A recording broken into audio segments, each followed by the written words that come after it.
Welcome back to Couture Construction. I'm your host, Andrew Denny, and you're listening to Season 12, The Long Game. This season, we're focused on what endures, the careers, the reputations, the buildings that hold, not just structurally, but in terms of quality, craft, and intention.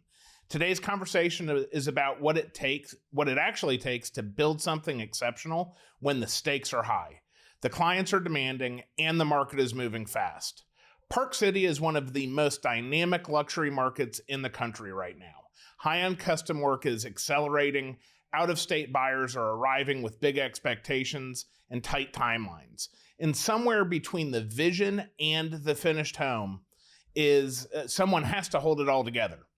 That's where today our guest comes in. Cabot Woolley is the founder of Fullsten, an owner's representation firm based in Park City.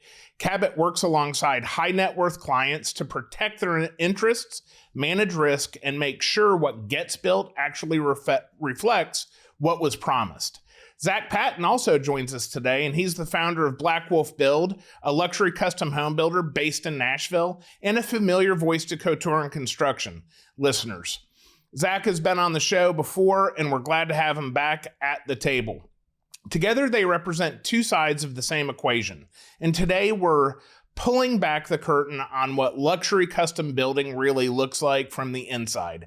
Cabot, Zach, welcome. Thank you so much for being here. Thank you. It's great to be here. Thank you. So before we get started, Cabot, tell me, a little bit about who Cabot is, not what you do. Cabot, I'm here, as you mentioned, from Park City, Utah. And my family has been there for almost 40 years, so it's home for me. Yeah, cool. Wife and 3 kids that keep me quite busy, and this is my first time to Nashville, so it's really exciting to be able to be here and take in the city. Yeah, well, welcome, Zach. Tell us a little bit about who Zach is. Yep, I'm a Nashville native, 37 years old. I've got a wife and 4 kids that also keep me quite busy. My oldest is just now in kindergarten, so we've got a lot of little ones at home, and that's really what's kind of dominating my life right now. But went to MTSU, always been in Nashville. Had a short stint for work in Knoxville, but just really enjoying life here in a very dynamic and busy city. Good. Well, thanks again, guys. Welcome. Cabot, going to start off with you. Sure. What is an owner's rep? Just let's start the conversation there. It doesn't take too much to explain, but my role in this whole build process is to ultimately represent the owner to varying degrees, but I become part of the team with the builder, with the architect, with the interior designer. I'm part of that team. But I'm there specifically looking out for the owner's interests in everything that's going on. So making sure that things are on time, making sure that we're adhering to the budget, making sure that the quality is there. And that's my role, is just to be there representing purely the owner's interests. So it's a simple concept. It's all in the name. You're the owner's representative. You're the voice and for the person making the investment, writing the check, and you bring a level of expertise that they may not have, or it may simply just be a time constraint thing that brings you to the table. Last night we got to have dinner. We had a great conversation, and to me, there's really two really amazing value adds with what owners reps do. And, I want to start off our conversation today talking specifically about the value add for the owner in general. And, one of the interesting things that I learned last night in speaking with you is it's similar to a model. First off, it's a fee-based program, right? But you get compensated, it seems like, on the value of the project. But what our listeners stepping into a luxury build may not understand is that it's a very complex process that, starts from permitting and pre-construction and architecture all the way through furnishings. So walk with me kind of explain to our audience kind of what that journey from a longevity standpoint could look like, both time-wise and just function-wise. So there are kind of a few different points that I enter the game, let's call it. So the first is one where you mentioned very early on that the owner engages me to help them select the right team. So that's the builder, that is the architect, that is the interior designer, that's the lighting consultant, that's the AV consultant. All of those people that come together to be able to build their house, I help them with that selection. And then we work all through pre-con. So we're working on all of the preparations to make sure that pre-construction is done correctly. I'm there during all of construction. And then I'm also there, a really important point is final punch, to be there and make sure that every detail is taken care of, and even to warranty at the very end. So it's a long process. I'm typically engaged with a client for 24 to 36 months during this process. But I also often will end up coming into the process a little later, unfortunately, because things maybe aren't going so well, or there are challenges that the owner is not ready to deal with. And so I come in after that team is, one, not only been selected, but maybe even before or during the build process. I think there are three types of clients that I find everyone fits into, and some of them are all three. But the first is someone that doesn't live in the geography. So Park City's a pretty unique place in that a lot of people don't live there full time. So this is a second, third, fourth, fifth home for them. And not having boots on the ground is a little bit scary when you're spending that much money. It's a big investment, no matter how much money you have. And so that's one area that I find that a lot of my clients fall into. A second is someone that is still CEO of their own company, or just they're very busy people typically that are building these homes.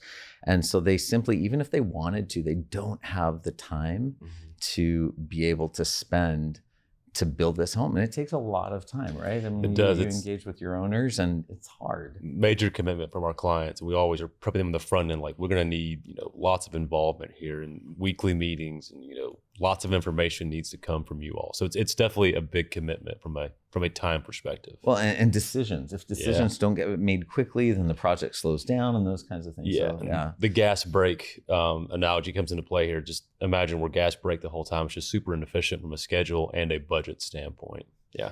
So the third one is the person that's done this before and they're like, I am never doing that again.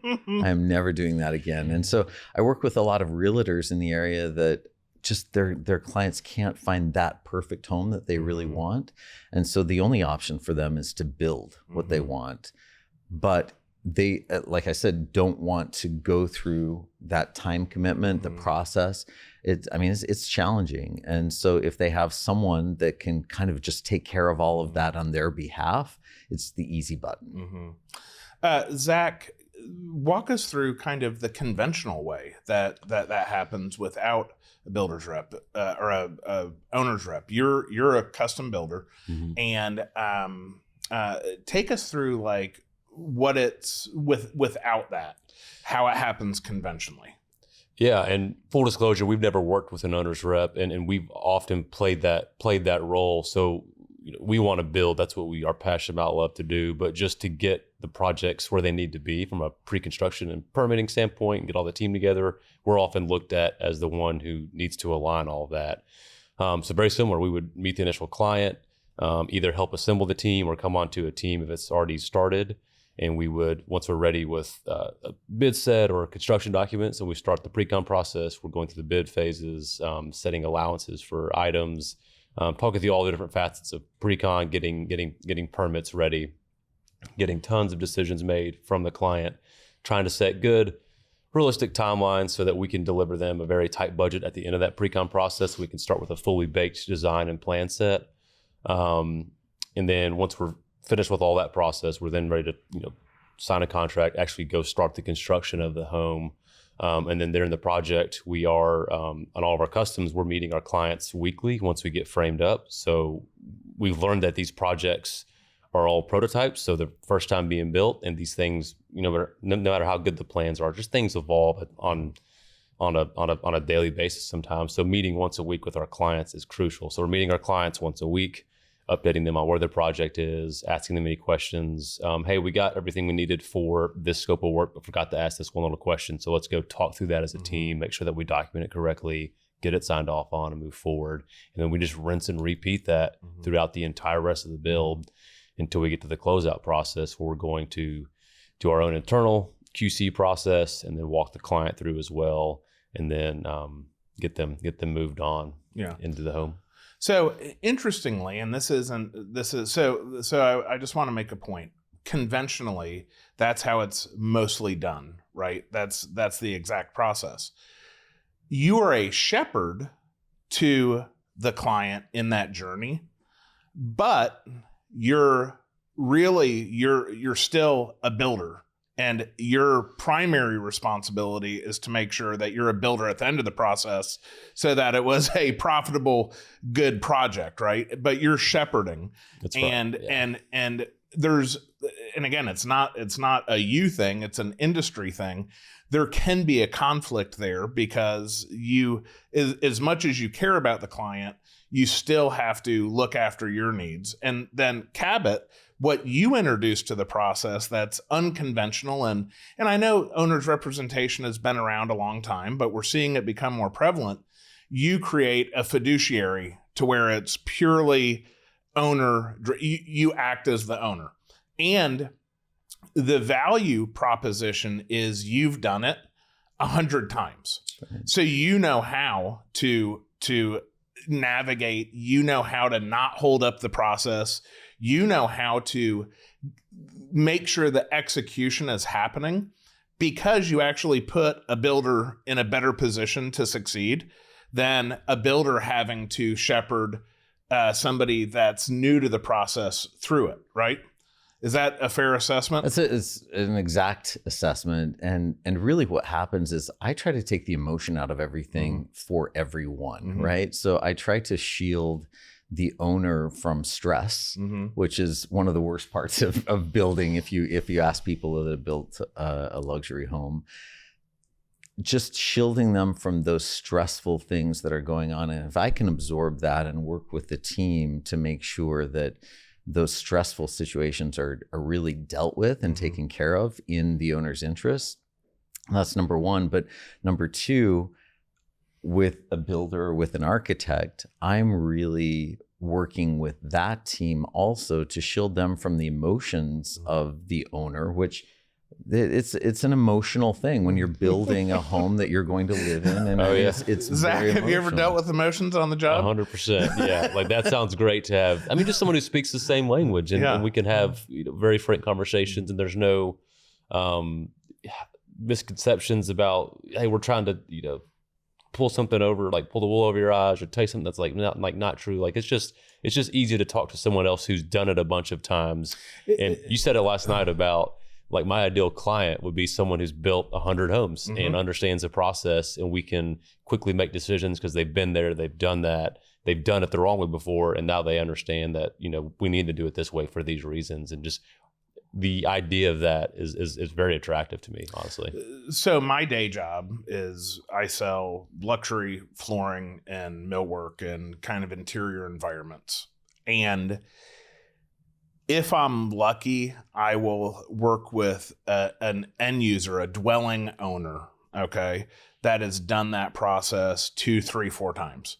But in most circumstances, we live in kind of a level up society. So the person that is leveling up to me, this is their first process of maybe having an option for, custom work being done in a home. It is, it's a different ball game, right? But when I work with an interior designer who I've worked with 25 times or 30 times or 100 times, and they have interpreted the vision, they come in, we have an incredibly seamless process. It's very fast. It's easy to execute. And it's because we're all speaking the same language. I think the concept is pretty much exactly the same for what you do. I want to get back to the value that's created here, because, I think both of you would agree. even the very best planning in construction, you could get to step one and something unexpected happens. I mean, the very first thing that happens, digging a foundation, we think there's no rock, and boy, we hit a lot of rock, and we've got to have 18 dump trucks come in. And that wasn't part of the budget. We did have some overage, but despite the best planning, those things happen.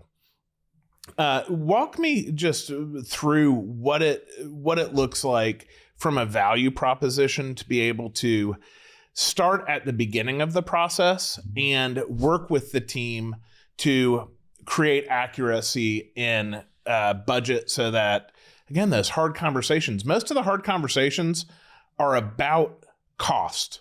That's where really the hard conversations come in.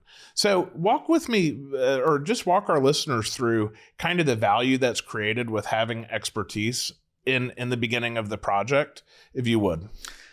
I think that in the beginning of the project, the key is communication, right? And the value is creating efficiency for everyone on the team. Mm-hmm. And you were mentioning if you've done this 100 times, you're better at it because you're more efficient and you've already learned from your mistakes. Mm-hmm. That's the value proposition. So I think that what we find is, as we start the project with a team of, like you mentioned, the interior designer, the architect, and the builder, creating that team that is really discussing and communicating very, very early on. Mm-hmm. There are certain things that everyone it's important to them. So the interior designer cares early on about how the house, how the framing is done, mm-hmm. because that allows her or him to make sure that there are hidden blinds in the ceiling. Mm-hmm. Now, if that's not planned for and discussed very, very early on, then it either becomes a lot more expensive to change, or it becomes an impossibility. Mm-hmm. And then you have to come up with other options. Mm-hmm. So one of the challenges with a team is when the builder is responsible for building, the architect is responsible for designing, the interior designer is responsible for design as well. But there's no function to bring all of those people together to constantly be communicating, mm-hmm. unless the owner is really insistent that, hey, we're all going to get together. Now, mm-hmm. if they haven't done that before, then they don't know that needs to be done. Mm-hmm. So one of the most important roles that I can provide is to make sure that with my teams, for example, we meet on a weekly basis. We have an OAC, which is an owner architect construction meeting. Mm. On a weekly basis, we go through an agenda that I set, and we go through each of the items. And it's amazing early on the type of communication, mm-hmm. that fosters, mm-hmm. to ensure that we are being the most efficient. People are already thinking, they've heard, hey, I've got this budget constraint. And the team, if they feel like it's an active team, then they'll say, oh, wow, I have a way that maybe we fixed, or mm-hmm. we've done that on another home. Mm-hmm. One of the advantages that also I feel that I have as an owner's rep is Zach, for example, builds his homes. Mm-hmm. He's intimately familiar with the homes that he builds, but maybe he's been on a few tours of some other builders, but really doesn't know how other builders function. Mm-hmm. So I work with builders that have 20, 30, 40 years of experience in the market, and they're incredible builders. But I get to see and engage and be immersed in those types of homes from 50, 60, 70, 80, 100 builders. Mm-hmm. And I'm seeing the things that they're doing well and the things that they're not doing well and the problems that they've had. And so I'm able to bring all of that knowledge, not because it's anything that I'm a database, essentially. Exactly. Yeah. Just because of my role, it opens things up that allows me to be able to really provide and bring that value to the owner. Ah, that's super cool. That's super cool. If you had to quantify like a return, mm-hmm. okay, because there's a cost to having you, and it quite honestly should be significant. But if I was your client and I was interviewing and I said, Cabot, you're going to cost me a lot of money, how do you quantify the return for me? I would say I'm going to save you so much more. Mm-hmm. I mean, the truth is that my services at Fullsten, and I think any owner's rep that's good at what they do, will pay for their services many, many times over. I think that most owners would say, actually, Cabot, it was a free service because there was so much value that was captured through creating efficiency, through avoiding costly mistakes, through having someone really walk us through where we should spend that extra money or where we should do some value engineering. That type of service fully pays for itself. Yeah. So I'm 100% confident of that. Yeah.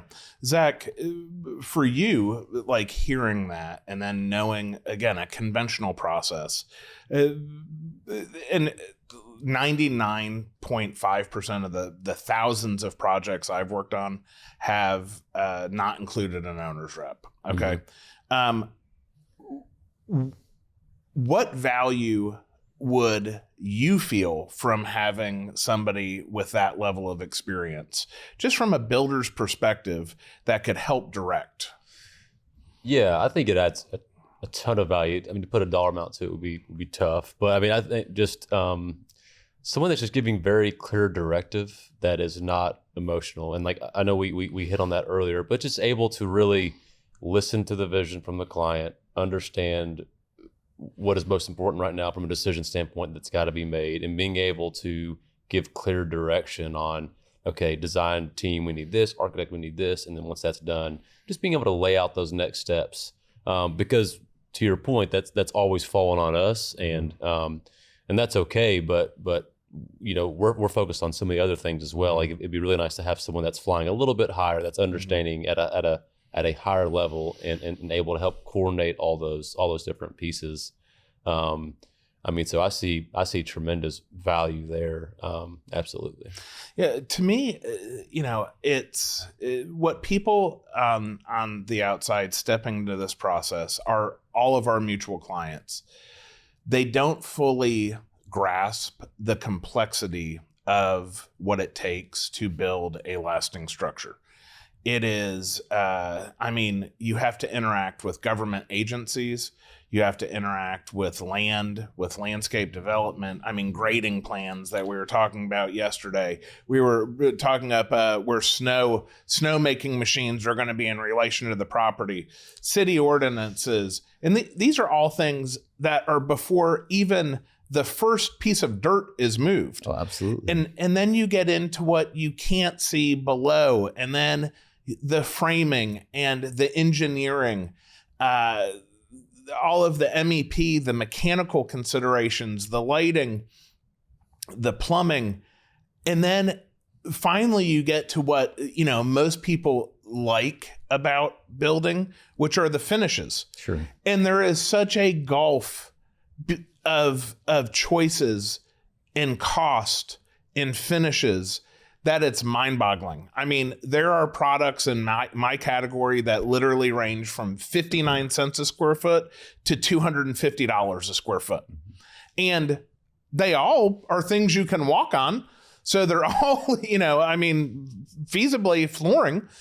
But to me, the true value is that massive spreadsheet that actually means something to somebody. I was talking to my wife when I got home last night, and I think I was even talking to you because I was trying to make the point to her. I said, imagine if we were building a new home, and my wife, who handles our money, was going through the proposed budget and, you know, the bid from the builder, and she saw $60,000 for doors.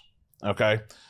In her mind, she would be like, my goodness, like we are going to have the most crazy, these are going to be gold doors, you know? And in reality, they may all be hollow core, you know, panels that are paint grade that have nothing to do with the interior designer, or with the interior design vision that she has. And then fast forward 4 months where we're already have spent 30% more than we thought because something went wrong in foundation or, a permit holdup or a septic issue, whatever number of things could have happened. And she goes and she picks out her doors, and Zach has to call her and say, hey, just a little thing, these door slabs that you picked out, they're beautiful, but instead of 60,000, it's going to be 240,000. But then that doesn't account for, the painter or the finishing to stain them all. So we're probably looking at a 10x number. How do you feel about that? That's what happens so often. And for somebody stepping into the process, like my wife, who's a very smart human being, she has no frame of reference for what a door cost, or for what a toilet cost, or for what the difference between the cheapest toilet is and what a toilet that should be in an $8 million home should be. There's no frame of reference. And that is the minefield. And that's really just what's in finishing. So the expertise layer to me is where the magic can really happen, because somebody, Zach, earlier to your point, that 100 person, the 100-time person that would have built a luxury custom home, they all of a sudden have a detailed frame of reference for every single line item.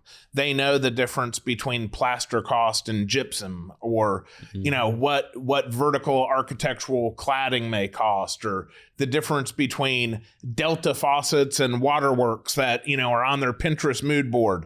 They know all of those things. So how long, just walk us through kind of the budget and planning process that goes into that. But that's, to me, really where the magic can happen with an accuracy that is dependable, short of macroeconomic issues, inflation, things like that are out of your control. But that, to me, is where really the value add can be, is just somebody that has a frame of reference. So I will sit down with a client once we have a line item budget from the builder, and we'll go through item by item by item and really talk with the owners about where I think we're on track and where we maybe are off track a little bit. It's interesting that you mentioned doors. I have a client right now that had a firm budget of $1,800 per door. And that sounds like, wow, those are some pretty nice doors. Yeah. I mean, and they had a very specific kind of door that they wanted, and the builder came back and said, "Hi, unfortunately, the best that I can do on these is $2,200 a door."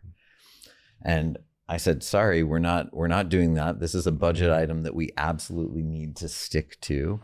And so rather than having the builder go and kind of check, because he checked, he'd really done the best that he could. I had been in several other homes and seen some doors that were very similar. I called those builders and I said, "Hey, where did those doors come from?" Called, and this was a new supplier that this builder didn't know about. I called them, and we were able to actually find the doors that they wanted for $1,600 a piece. Wow, that's great. And it was because it was a new entrant. He was willing to go at very small margins to kind of break into the market, and so it was a really great opportunity, using doors as an example. But it's hard when a builder. All of the builders that I work with, I believe, are genuinely honest. Totally. Like 100%. Really, really honest. But a lot of times when there's so much cost involved and there's so many moving pieces, an owner or someone like your wife would say, "Well, wait a second. Yeah. Wait, like every time I come to you, that's going to be more for this and more for that." And one of the values that I can bring to an owner is I'm not beholden to the builder or the designer or the architect. I'm there for them. And so I can go through very honestly and say, "Do you know what?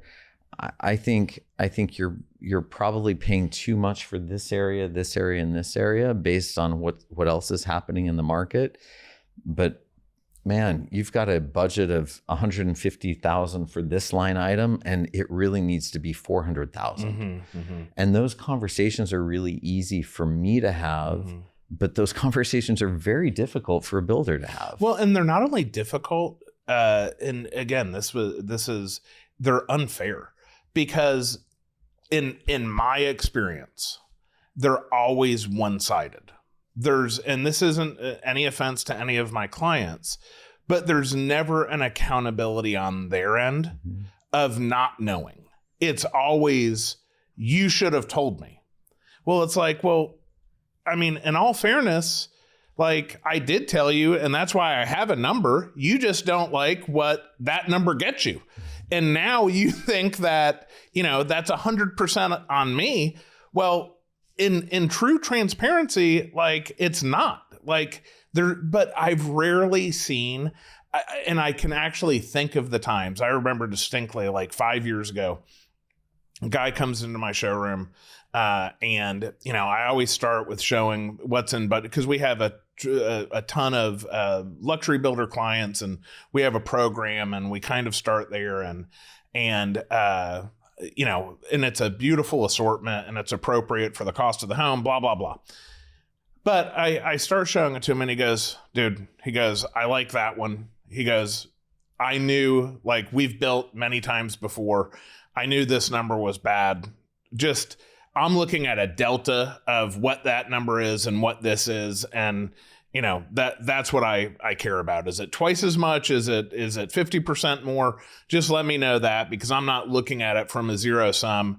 He's like, we knew we were going to go over on this line item. And it was like, okay, that's somebody that didn't turn around and say, well, the builder is screwing me, because he should have been able to read my mind and know exactly what I wanted.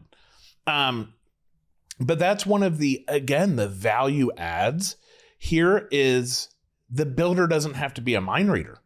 Like, I mean, Zach, in your experience, is there much, and again, it's not a personal thing. I mean, we all love our clients. All of these people ultimately pay our bills, right? But it does seem to me that it feels one-sided when the financial conversations come up.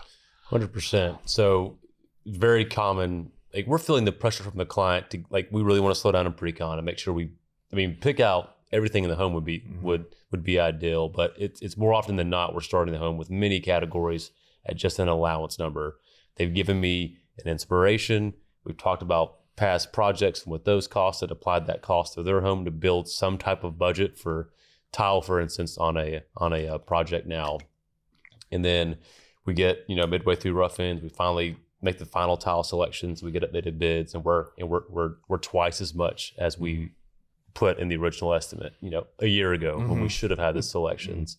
And now it's like, where can we go? Like, I don't think I've set up for success.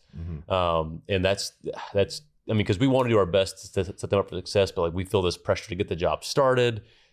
We've got our own revenue goals to meet as well. And you're competing too. Like, I mean, most anybody is getting multiple bids, so you're having to be aware of what, you can't come in at, some obscene number. We can't be too conservative and just pad the whole thing. And then, to your point earlier, everyone wants just a little bit more than they can really probably afford, typically, at least in my experience. So they're stretched to their peak. So they've, like, a couple things go wrong early on, and all of a sudden you've lost your maybe 10% contingency budget, and now you really don't have the flexibility to go over in the trim category or in the flooring category.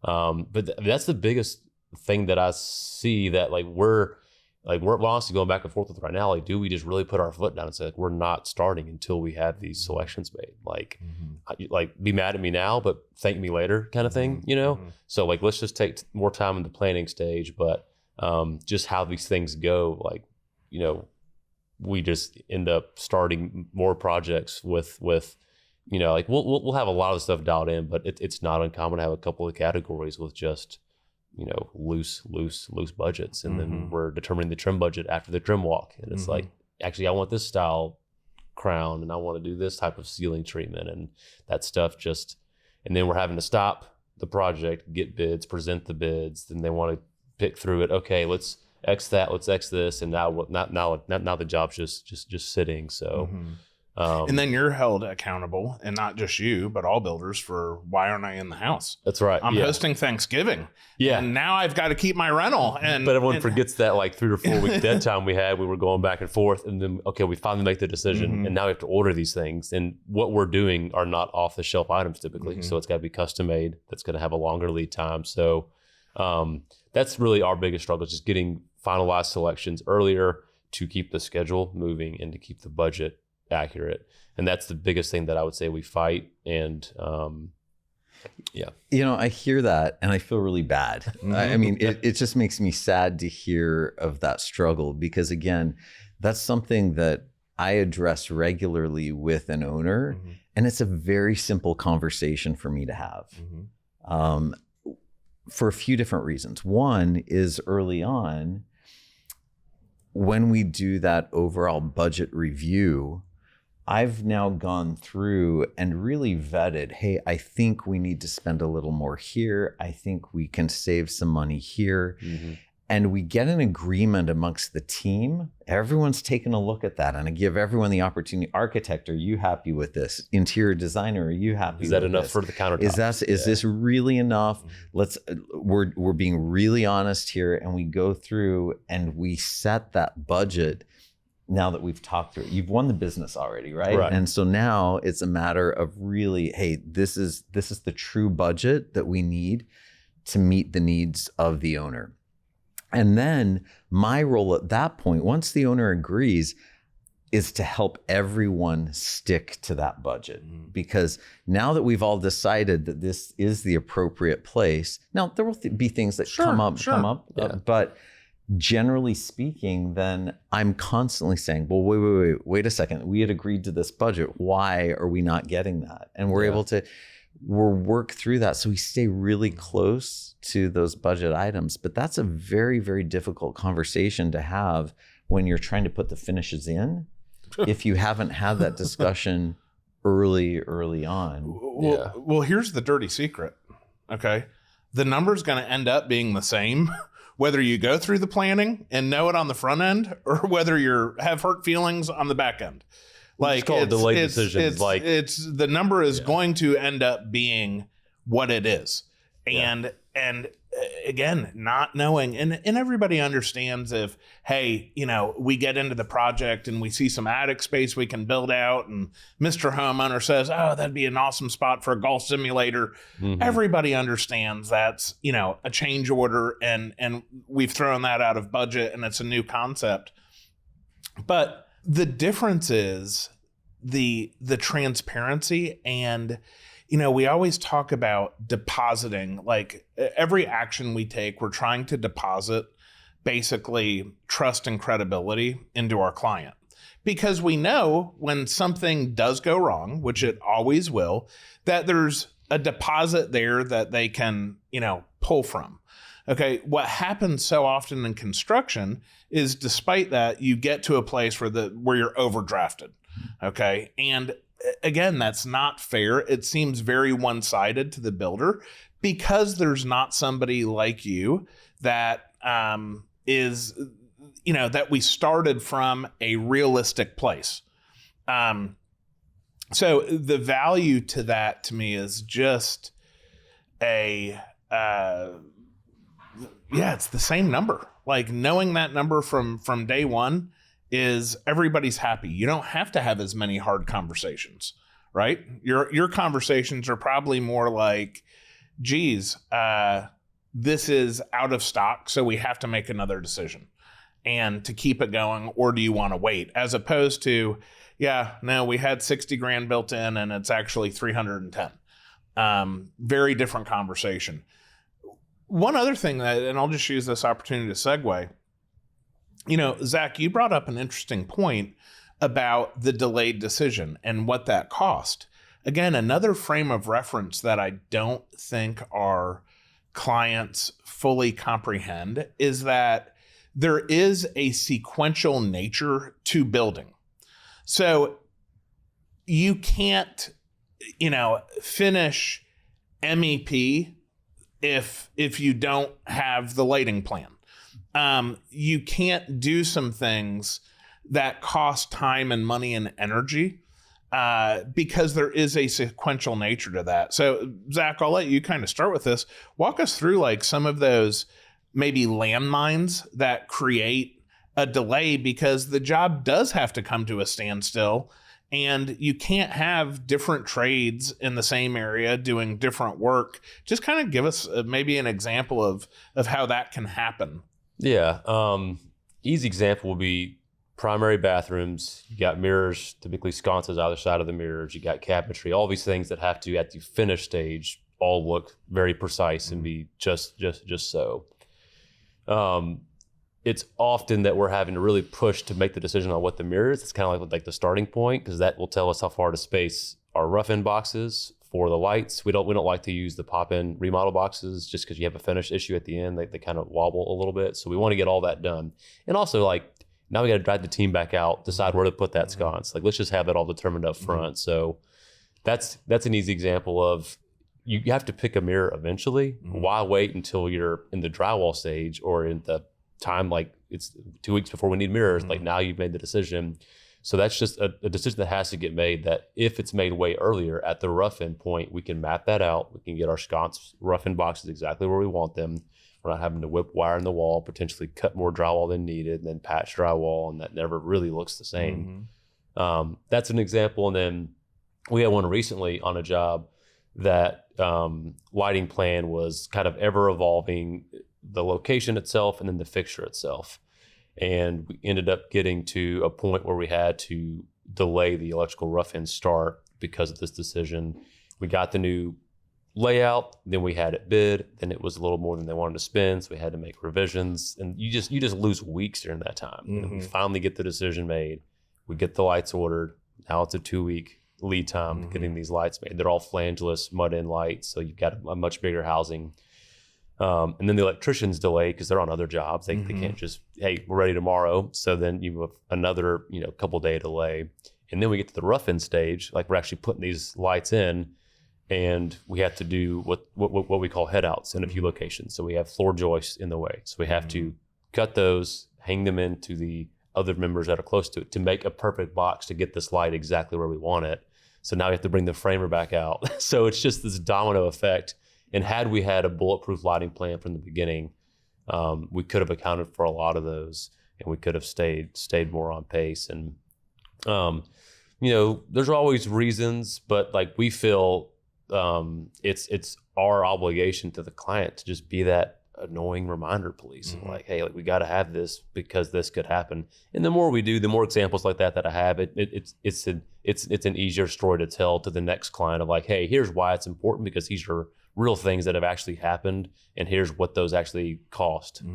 But yeah, those are just some easy examples. Can I bring up something about a lighting plan? Absolutely. So you're talking about sconces and finishes, like FF&E kind of, hey, these are the things that everyone notices. It's so important, like early on, to really have vetted your reflected ceiling plan.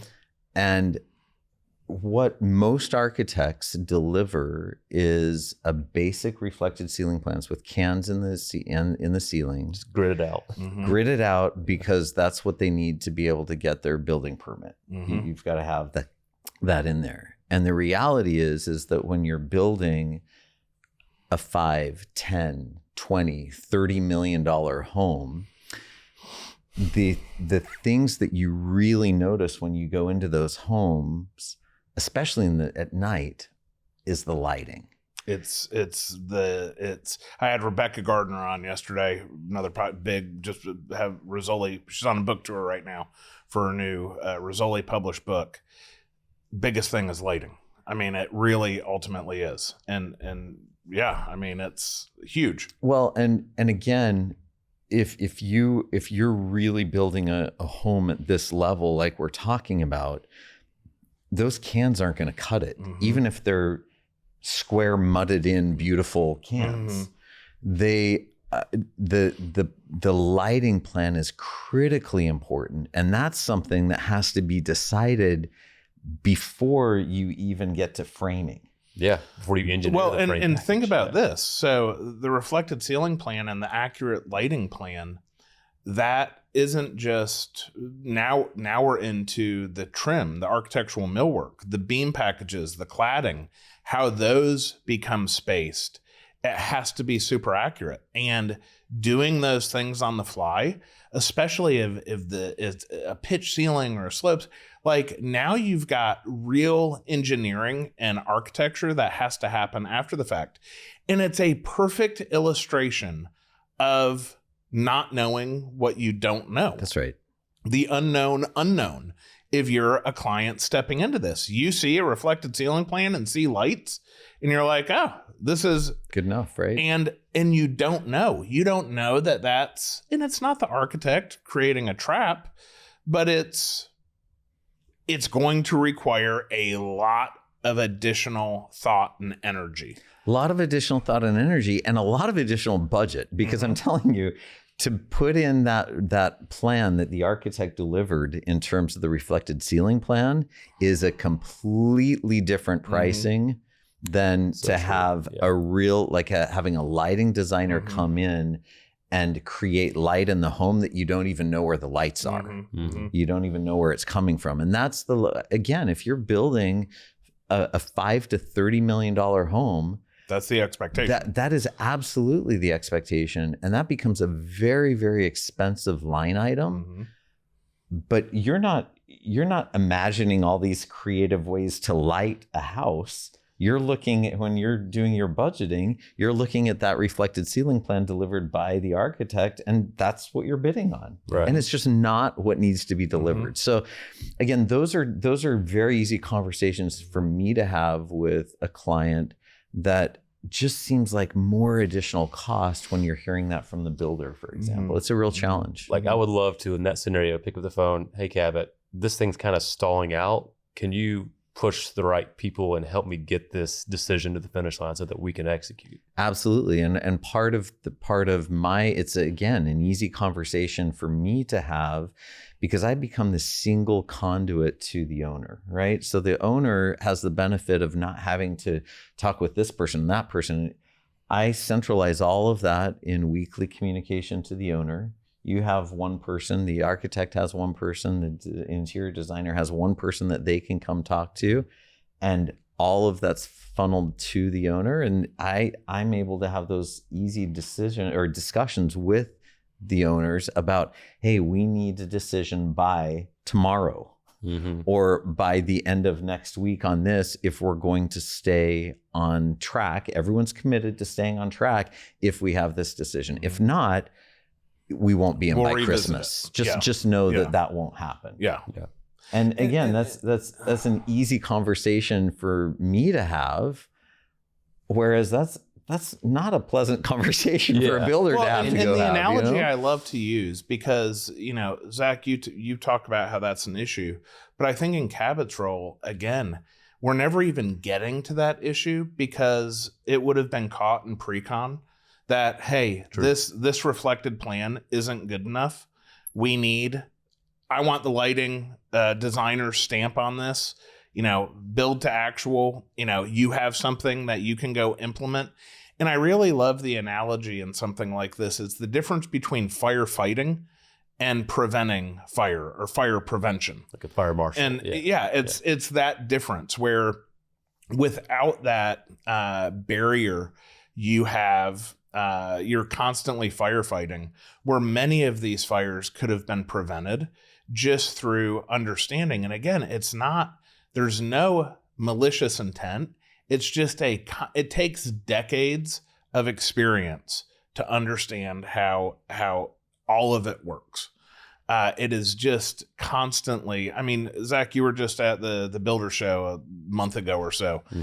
I mean, how much did you learn? You've been now doing this for over a decade. Yeah. I mean, how much did you learn just going to one show? A ton. Yeah. Like, go to those education courses, just so many nuggets from these other builders, other designers talking about how they do it and their market. I'm like, that's a great idea. We should implement this, or slightly tweak our process to include that. New products, just super inspiring. Yeah. I mean, so it's constantly evolving, and it's which is why we love it, because there's always something new to learn. It requires a ton of experience. So let's shift the conversation now to, I think we've covered how you provide tremendous value to the client, who ultimately is the one paying you and paying everybody else. But let's talk about, and there will be some overlap here, but the benefit of you being in the process for the landscape architect, builder, interior designer. Let's talk about how where at first it may seem like a bit intimidating. And I know there's owners reps out there that, live to, kind of justify that they're experts and probably have a little bit more ego. But what value have you found in working with these folks? Or what have they found from working with you? I think that one of the things that I really try to create as I started our whole conversation is that I'm part of the team.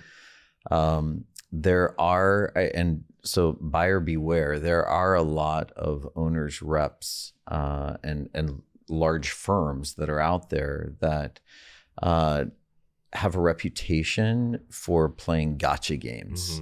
And they're constantly, oh, look, I found that problem. Oh, look, I found this problem. And then they run back and basically tattletelling on the team to show their value to their client. And I just, it stresses the client out, hearing all of these problems, right?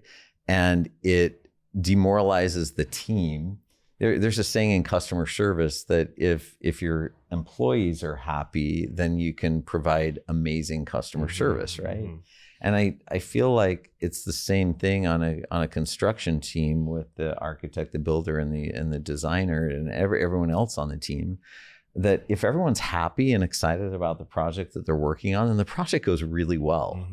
And so one of the things that I really try to do is when we have problems come up, I feel it's my responsibility. So this is a pitch to an owner. I feel like it's my responsibility to shield that owner from all of that stress, all of those bad things that are happening, because the sausage is being made, right? And so there's similar on our end with like, that's what we use the same language, like shield you from the subcontractor. Hey, I was putting plumbing in here, I couldn't run it over there. Like that's our problem to go solve. But like you should have to like think about that. Like That's you want exactly right. you want a faucet right there, we're gonna figure it out. And then yours is just at a little bit higher level. Like so I want to do that for the owner so that they walk away from their project and they're like, man, that was easy. I'm going to build a lot of homes, because we didn't. I mean, it was just it was painless. Only good news. That's right. But I also, to answer your question specifically, I want the way that I'm developing my business is that I want builders, architects, designers to be super excited that I'm going to be on a job with them. I want them, in fact, many of my clients are referrals from those groups of people, because if I can make their job easier, if I can allow them to not spend time dealing with the emotions, going back and answering questions. I mean, there's a lot of customer management that a builder has to do, right? A lot of it. And if I can take a big chunk of that off of their plates, what that means is they can use all their time to build. That's exactly right. So it helps on our timelines. It helps on our quality, on so many other things, that I'm just now freeing up the team to do what they're hired to do. Well, I think it's really interesting because you use the word emotion in that, and it can be emotional for the client, but I think what we probably don't talk about as much, and again, it's the exchange, it's what we get paid for. We have emotions too. So, having to get caught up in what feels like a dispute or an adversarial situation, like those are day wreckers for us. That is lost productivity. and to have somebody that kind of sucks the emotion out of the conversation and keeps it at a business level, and that is there and says, oh man, I do understand, like, this isn't negligence by you. This is something that came up. It's a plumbing valve that we changed at the last minute, and it's not adversarial. And then you're able to have a logical conversation, probably work very quickly to find an adequate solution. And then it may not even have to get to the owner. Ideally, it doesn't. Yeah. I mean, I really would love for those things not to, for them to just, those problems just to be taken care of. And it's not because I want to hide things from an owner. I mean, I'm happy always to give them as much detail as they want. But it's, again, if we can reach a solution that doesn't hurt the budget, that doesn't hurt the quality, that doesn't hurt the timeline, then why give them any of that stress of that, what that process looks like? I think we also should be really honest about the way that these groups come together as a team. So again, if we're using there are a lot of others, but sure, let's use the builder, the architect, and the interior designer as kind of the three key people that are on a team building a luxury home. It's very difficult, and Zach, you can correct me if I'm wrong, but it's very difficult, or I perceive that it's very difficult for a builder to step in, and when they see things that weren't right in the architectural plans, or not even not right, but not detailed out, it's really a precarious situation, because you don't want to point your finger at the architect and say to the owner, well, that's the way the plans were, so that's what you got. And you don't want to throw him under the bus. The same thing with the interior designer. It goes all the way around, right? And so there's no one that as those teams come together in a natural environment that is like, hey, I'm the leader here and I'm going to help these decisions get made. Unless the owner steps in and takes that role, then you guys have to figure out how to work really well together. And you don't want to point fingers, because you hope that maybe your next job will come from a referral from that architect or that interior designer, right? You want to play nice in the sandbox. But what ends up happening, and it's not a dishonest thing, but what ends up happening is, as those problems are naturally resolved, the owner pays for it. Because there are costly mistakes that happen, and unless there's someone really, like, you're not going to go and be like, this is your fault, interior designer, or this is your fault, architect, and they're not going to come to you and say, this is your fault, builder, because of that relationship. And so what ends up happening is a change order for the owner. And so the owner ends up paying for these little mistakes or issues.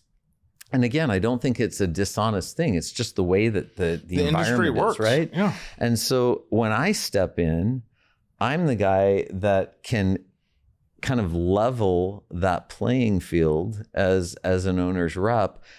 I can step in and say, hey, look, we've really got to talk about this. This is clearly a building issue, or this is clearly direction that was given from the interior designer.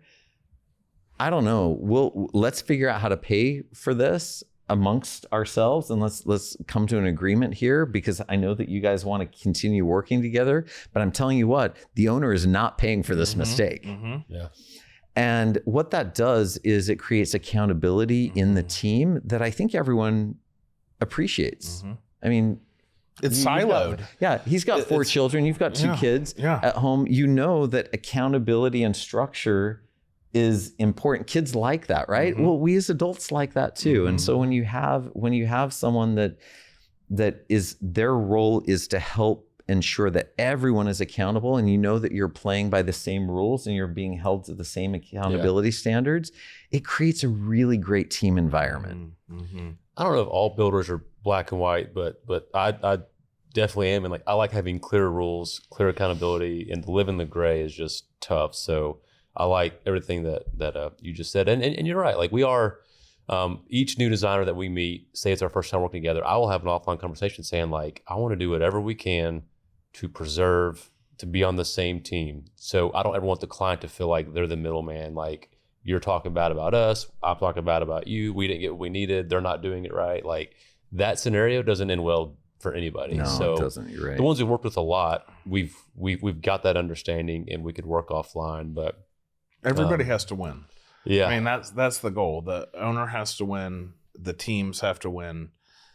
If anybody starts to lose, the project becomes a loss. And it's I say this all the time in my business. If my vendors don't win, if my clients don't win, and I don't win, that maybe can happen 1 or 2 times. Mm-hmm. Okay. But at some point it becomes very unsustainable. You can't have a 2-legged stool. Yeah. Everybody has to win. And it seems like through this process, you're able to really keep the parties in the right silo. Mm-hmm. And I used the analogy last night when we were talking. It's your quarterbacking. You're getting the huddle together, you're calling the play, and you're executing, and you've led through practices and this and that, but it's basically a quarterback of the project. Share with me, we've obviously got to the building, but how long can your services continue?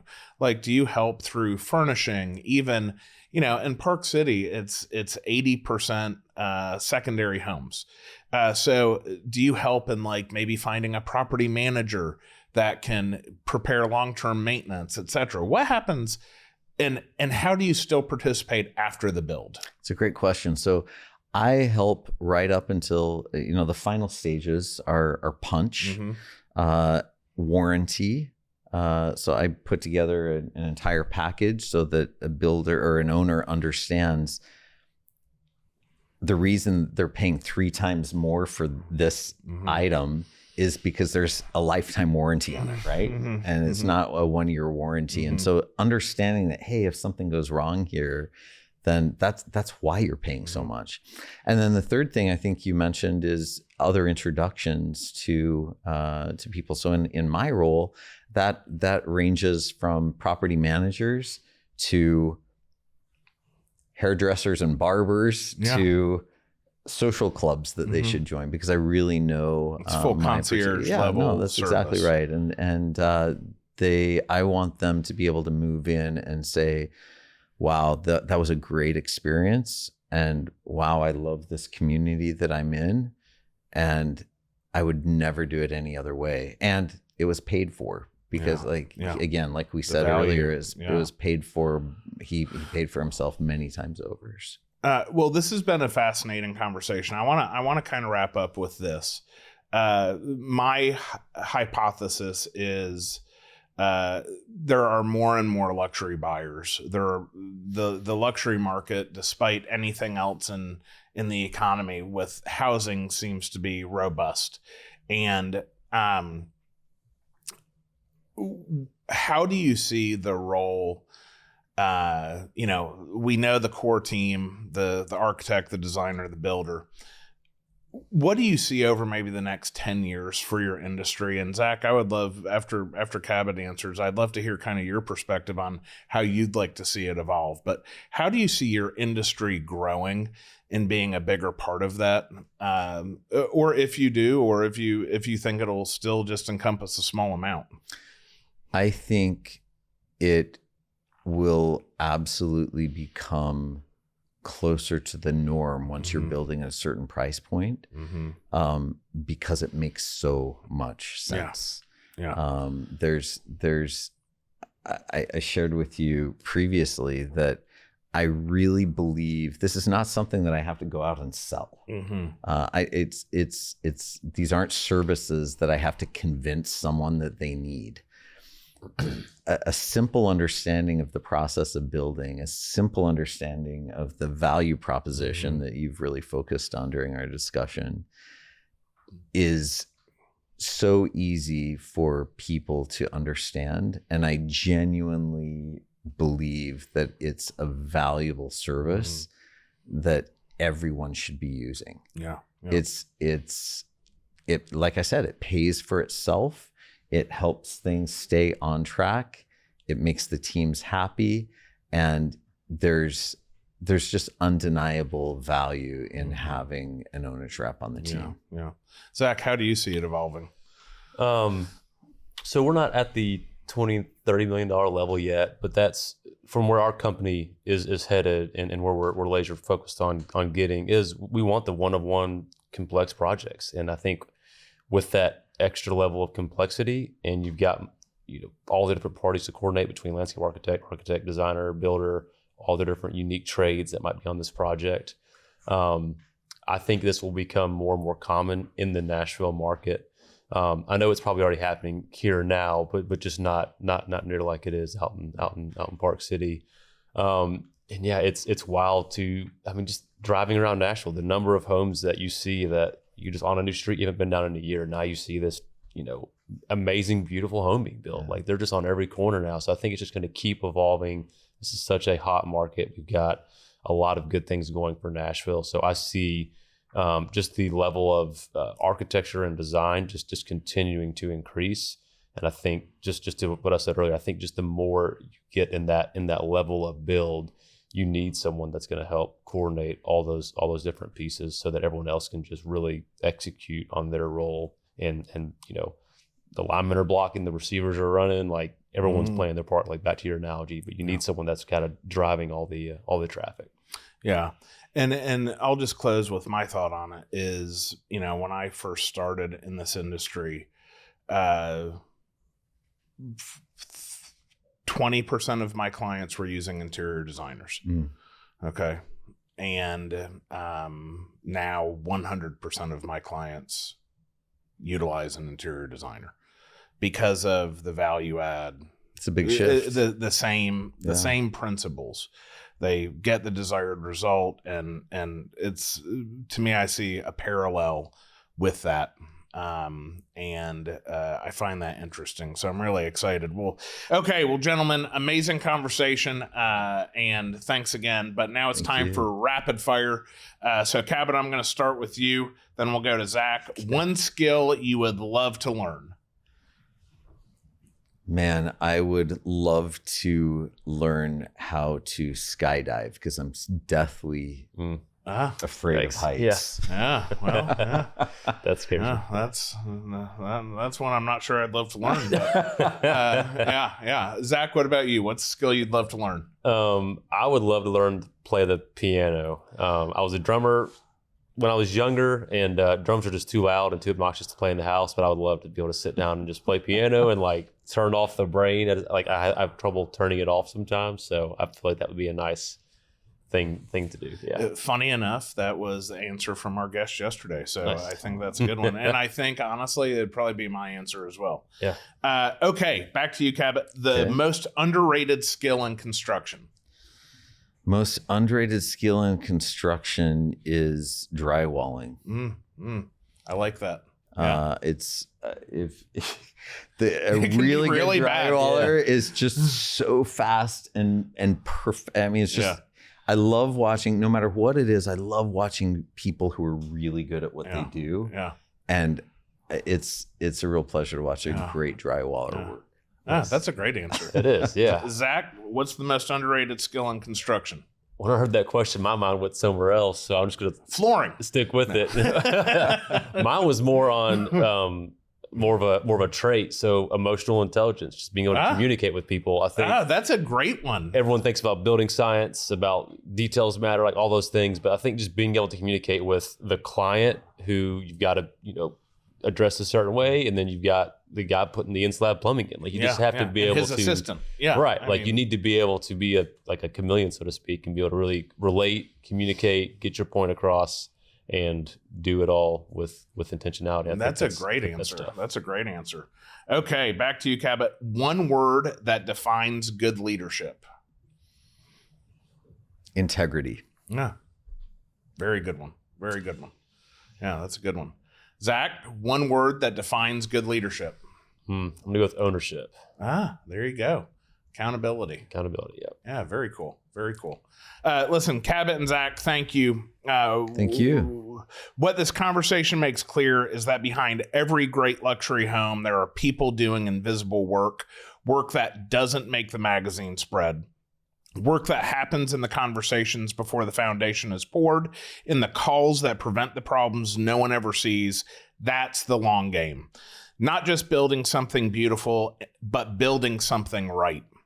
To our listeners, if you're in the luxury custom space working with high net worth clients or just curious about what it takes to build at this level, we hope today's conversation gave you something to think about. Find Cabot at Fullsten and Zach at Blackwolf Build. Links in the show notes. And next week on Couture Construction, we go deeper into the material and design philosophy driving new luxury, what it means to build with restraint, with intention, and with an eye on how a space will feel in 20 years. Join us for that conversation. Thanks for listening to Couture Construction. This episode was produced by Cast Collective and Chelsea Rand. Until next time, keep cultivating creativity.